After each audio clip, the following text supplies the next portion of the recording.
What's it like on the set of a MrBeast video shoot? Today, we are following his footsteps on his most recent video. This is my buddy Drew. Drew has the keys to this place, and this place is Bristol Motor Speedway. It seats 150,000 people, and it's home to some of the biggest, craziest, loudest events you can imagine.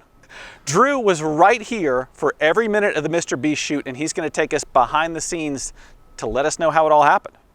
What did you think when you heard that MrBeast was coming to shoot a video basically in your office here? It would probably be excitement, intrigue, interest, but I mean, more than anything else, I mean, you and I are both YouTube fans. He's one of the biggest YouTubers in the world. So they called up and said, hey, Bristol's just right up the road. Yeah. What do you think about the Last Great Coliseum, this big old stadium that we have up here in Bristol, Tennessee? So they called, we said, absolutely, bring it on. And they're looking at maybe filming here in the next couple of weeks. It's crazy. And this is not the first huge YouTube event you've had here. You had another huge YouTube event here just a month ago, right? You know, going back 6 months or a year or 2 years, it was like, boy, if we could get big YouTubers here, that would be a really interesting way to diversify and do different events. And then we were able to reach out to Dude Perfect, another top 10 YouTube group in the world.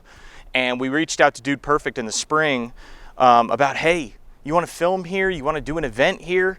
And you know, one conversation after another, it led to an event here in July with Dude Perfect right here on the backstretch of Bristol Motor Speedway with 15,000 people here. And it was amazing. And it was also, that was another learning experience.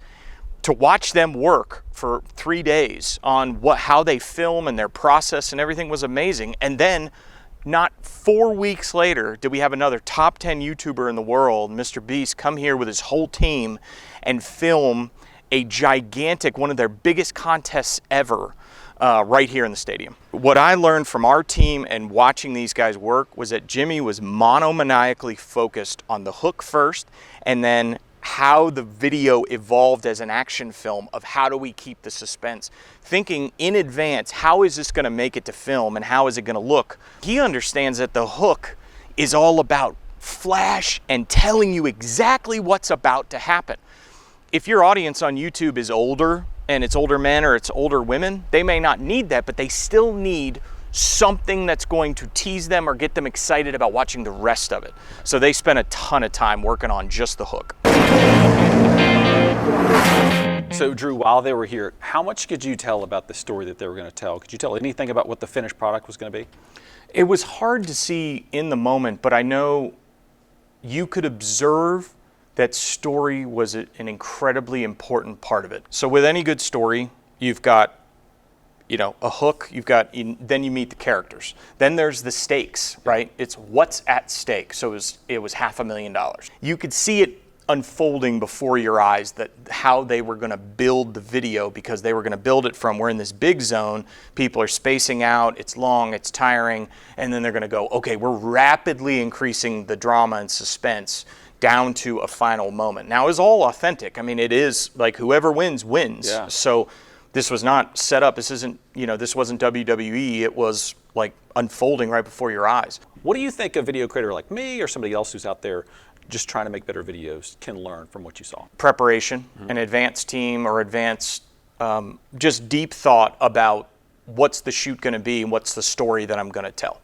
Get the materials, get the things here that you need to tell the story so that you're not constantly going back and saying, we need this, we need this, we need this. I think when Jimmy showed up, everything was prepared for him so that he could be very focused on what the video story was going to tell and just get into it. Then there's that focus. Once you're here on the ground and once you're in it, is constantly focusing on what's the shot, what's the story that we're telling within this scene so that we're building something with the video. It's that focus once you're in it on the scene I just shot, will it be valuable to the story? And again, they were here for 48 hours.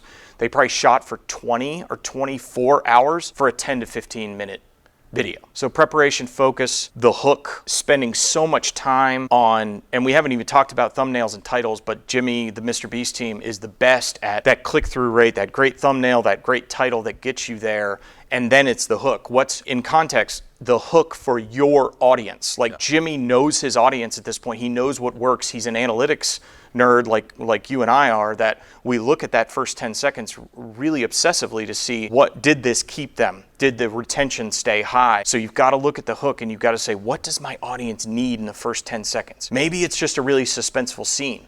Maybe it's a teaser.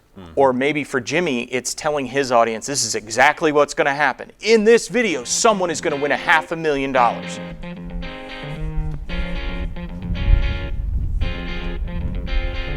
Oh, by the way, I'm dropping tons of videos in the description so that you can learn how to grow a YouTube channel. Also, on your screen right now, MrBeast Top Tips. Click it and watch more.